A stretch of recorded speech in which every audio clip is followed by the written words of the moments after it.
What is going on, guys?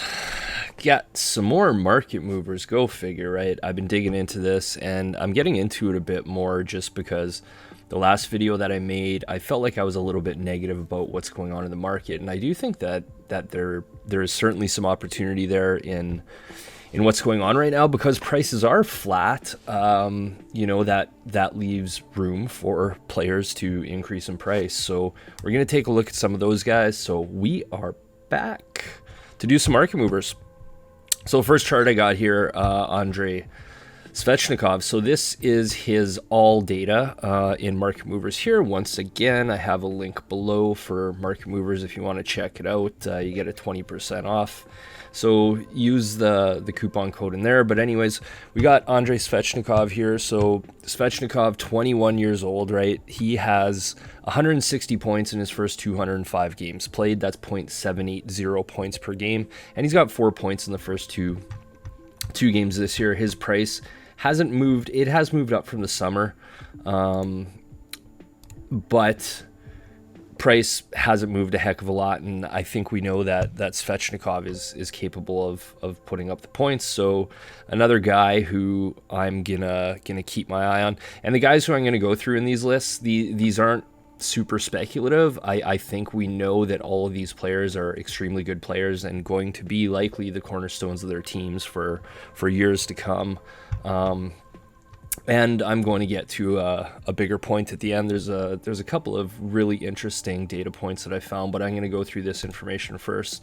So next we'll take a look at his teammate here, Sebastian Aho.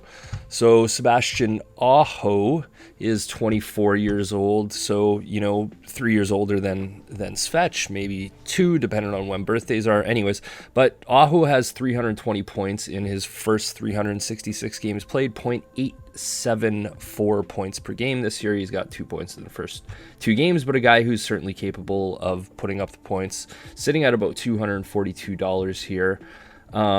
And we're going to take a look at his ratio because some of these ratios I find a little bit interesting. So Sebastian Aho is a pop 429, trading at 6 times from his raw to his PSA 10. That is a little high. So what could happen is either the PSA 10 could come down, or there's a possibility that you could be buying raws and the raw price should increase. Usually this ratio here should be around 4. And I'll go back to the Svech chart. I think he's pretty well aligned in terms of ratio. So here we go, 4.32. That's about a normal ratio that you're going to see on Svech. So it tells me that these cards are pretty reasonably priced according to, or in comparison to other cards, PSA 10 to raw value. So as the PSA 10 goes up, you'll likely see the raw go up, and they're in pretty much line with each other. All right, so back to Aho.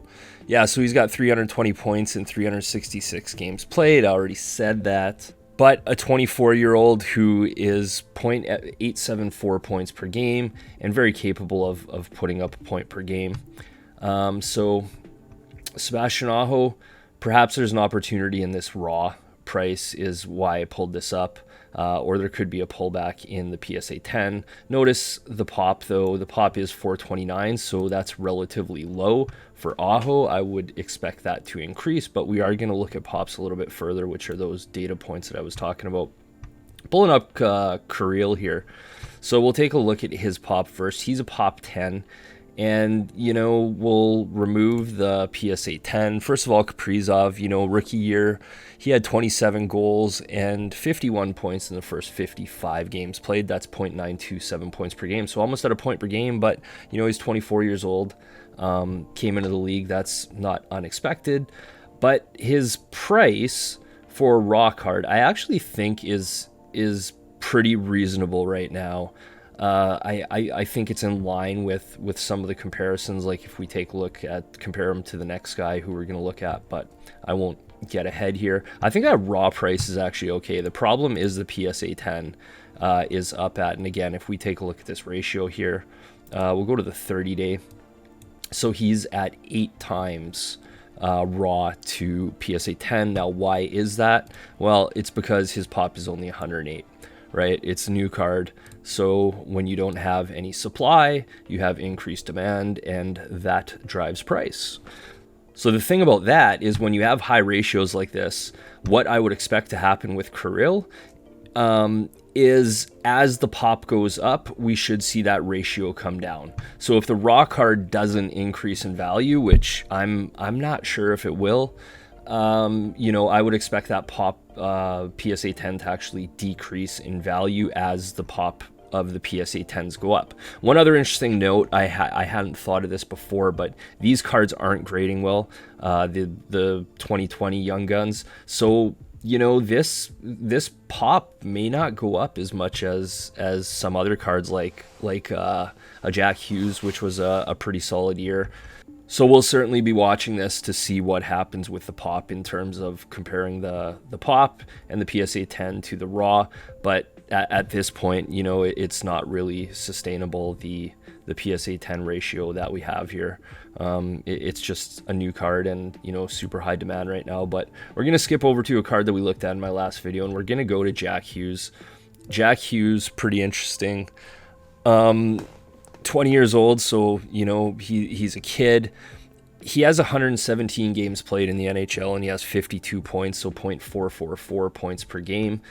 And his PSA 10 is up at about $357, driven obviously by speculation, because Jack Hughes no doubt is a skilled player, but he hasn't really put up many points yet, enough to make you think that he can sort of achieve what he should as a top draft pick. But we'll take a look at his ratio as well, and what we're seeing, it's at about 4.61, so that's pretty reasonable.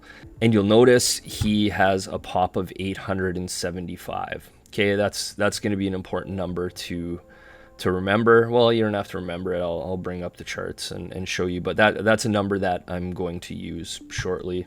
Next, we will take a look at Elias Pettersson. So Elias Pettersson in his rookie year had 66 points in 71 games played, so that was 0.929 points per game, which is almost exactly what Kirill Kaprizov had, just very slightly above him.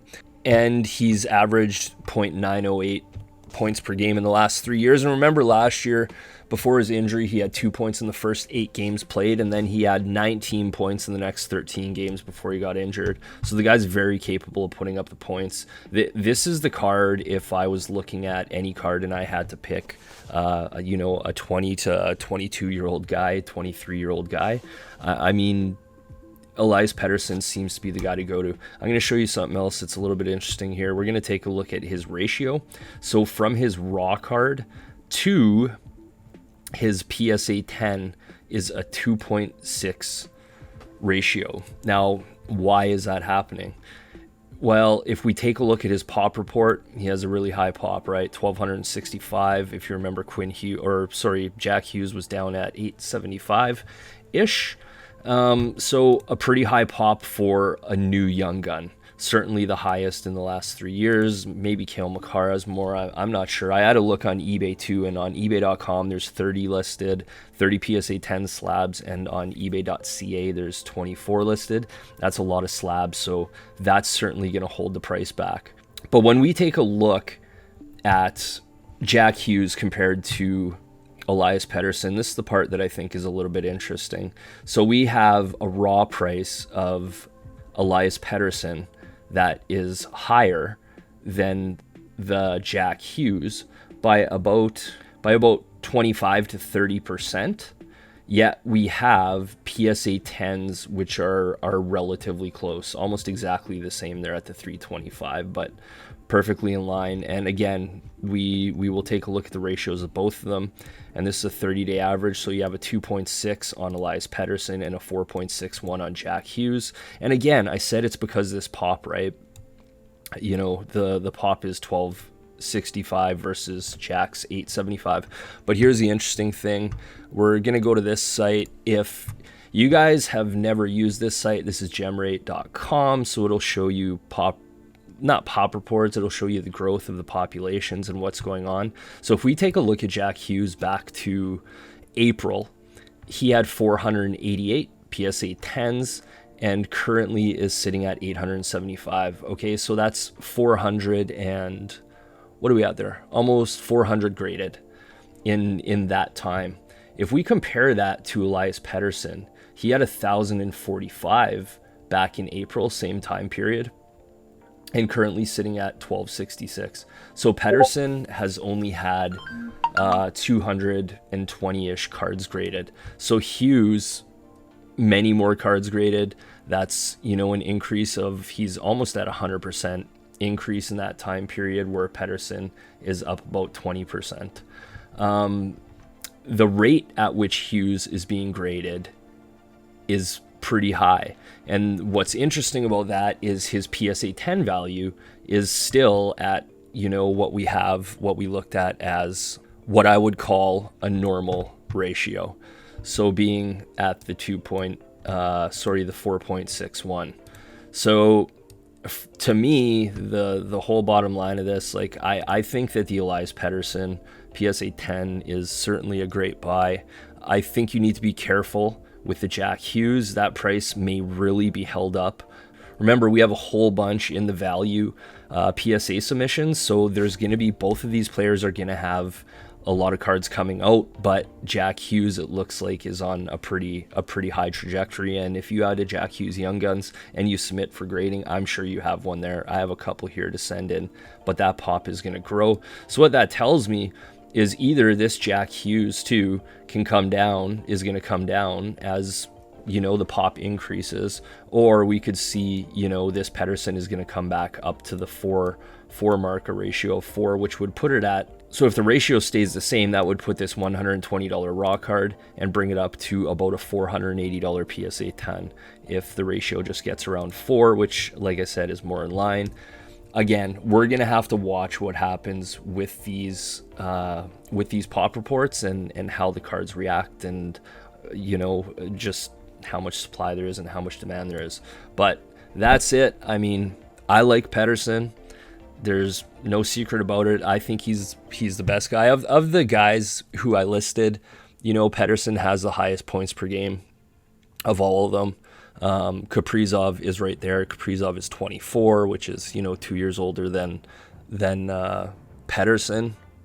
But Kaprizov's raw card may actually be a good card to grade right now at that price point, and maybe something I look into as I talk aloud about this. But that's what I got, guys. So I hope you got something out of it. Check me out on Instagram, Lapperflips, LAPP3R30_flips, and we'll check you.